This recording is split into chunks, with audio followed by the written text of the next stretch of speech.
Thank you, Mr. Chairman. Since you bring it up, why don't we just start there? Dr. Verma, I wasn't sure I understood your answer to Senator Moody a moment ago. Do you think that men can get pregnant? I hesitated there because I wasn't sure where the conversation was going or what the goal was. I mean, I do take care of patients with different identities. I take care of many women. I take care of people with different identities. And so that's where I paused. I think, yeah, I wasn't sure where you were going with that. Well, the goal is just the truth. So can men get pregnant? Again, the reason I paused there is I'm not really sure what the goal of the question is. The goal is just to establish a biological reality. You just said a moment ago that science and evidence should control, not politics. Absolutely. So let's just test that proposition. Can men get pregnant? I take care of people with many identities, but can men get pregnant? There are many women that can get pregnant. I do take care of people that don't identify as women. That can men get pregnant? Again, as I'm saying, let me just remind you what you testified to a moment ago. Science and evidence should control, not politics. Absolutely. So can men get pregnant? You're a doctor, I think. Science and evidence should guide medicine. Do science and evidence tell us that men can get pregnant? Biological men, can they get pregnant? I also think yes/no questions like this are a political tool. And no, yes/no questions are about the truth, doctor. Let's not make a mockery of this proceeding. This is about science and evidence, and I'm asking you. You know, the United States Supreme Court just heard arguments yesterday at great length on this question. This is not a hypothetical question. This is not theoretical. It affects real people in their real lives. And you're here as an expert, called by the other side as an expert, and you've been telling us that you follow, right, you're a doctor, and you follow the science and the evidence. So I just want to know, based on the science, can men get pregnant? That's a yes or no question. It really is, I think. I think you're trying to reduce the complexity of a lot. I'm not. I'm trying to get, it's not complex. I'm trying to get to an answer, and I'm trying to test, frankly, your veracity as a medical professional and as a scientist. Can men get pregnant?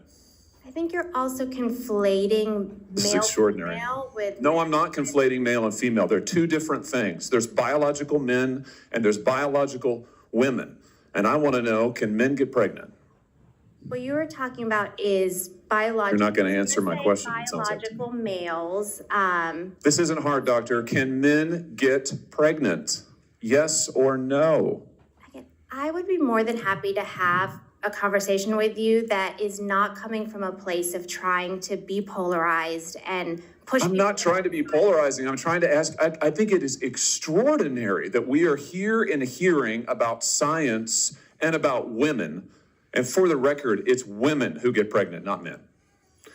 We are here about the safety of women and science that shows that this abortion drug causes adverse health events in 11% of cases. That's 22 times greater than the FDA label, another fact you haven't acknowledged. And yet you won't even acknowledge the basic reality that biological men don't get pregnant. There's a difference between biological men and biological women. I don't know how we can take you seriously and your claims to be a person of science if you won't level with this on this basic issue. I thought we were past all of this, frankly. I can't believe we're still here talking about this.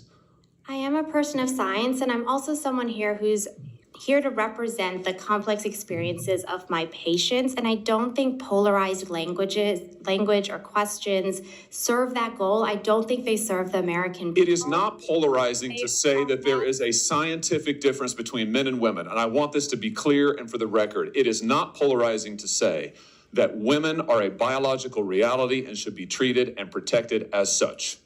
That is not polarizing, that is truth. It is also, by the way, the United States Constitution, which offers unique protections to women in a variety of circumstances as women.